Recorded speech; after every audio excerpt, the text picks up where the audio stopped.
Hello বন্ধুরা, কেমন আছেন সবাই? আশা করি সবাই ভালো আছেন। আমি আজ ধর্মীয় বিষয় নিয়ে আমার ব্যক্তিগত কিছু মতামত আপনাদের কাছে জানাবো। আপনি যে ধর্মেরই অনুসারী বা বিশ্বাসী হন না কেন, ভিডিওটি সম্পূর্ণ দেখলে আমি আন্তরিকভাবে খুব খুশি হব।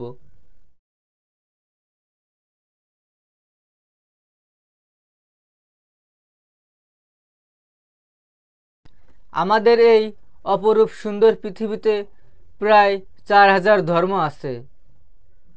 তবে আমার জানা মতে বাংলাদেশে প্রধানত 4টি ধর্ম আছে: সনাতন বা হিন্দু ধর্ম, ইসলাম ধর্ম, বৌদ্ধ ধর্ম এবং খ্রিস্টান ধর্ম। প্রত্যেক ধর্মেরই নিজস্ব ধর্মীয় গ্রন্থ আছে। সনাতন বা হিন্দু ধর্মের ধর্মীয় গ্রন্থের নাম পবিত্র গীতা এবং বেদ।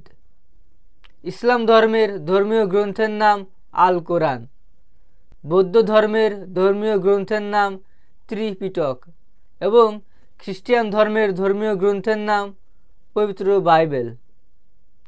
প্রত্যেক ধর্মের মানুষ তাদের নিজ নিজ ধর্মকে, ধর্মীয় গ্রন্থকে ভালোবাসে এবং মনে প্রাণে বিশ্বাস করে। এজন্য অন্য ধর্ম সম্পর্কে বা অন্য ধর্মের যে কোনো বিষয়বস্তু নিয়ে আমাদের এমন কোনো কথা বলা বা মন্তব্য করা উচিত নয় যেগুলো শুনে অন্য ধর্মের মানুষ কষ্ট পায়, মনে আঘাত পায়। আমার মাঝে মধ্যে খুব খারাপ লাগে যখন দেখি সামাজিক যোগাযোগ মাধ্যমগুলোতে, এমনকি বাস্তব জীবনে মানুষ ধর্ম নিয়ে তর্ক বিতর্ক করে, হানাহানি করে, অন্য ধর্মের মানুষকে নিচু চোখে দেখে। মনে রাখবেন, মানুষকে সম্মান দিলে সম্মান পাওয়া যায়।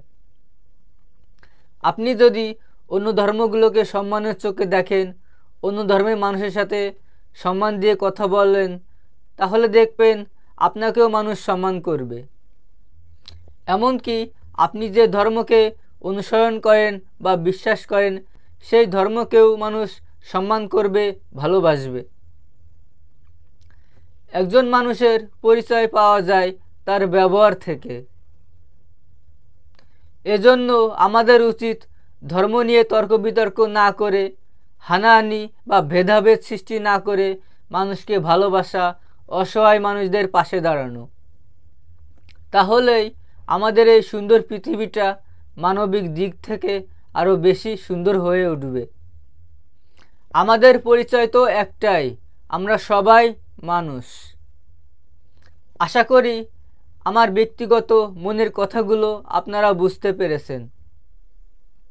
যদি আপনাদের কাছে কথাগুলো ভুল মনে হয় তাহলে আমাকে ক্ষমার দৃষ্টিতে দেখবেন।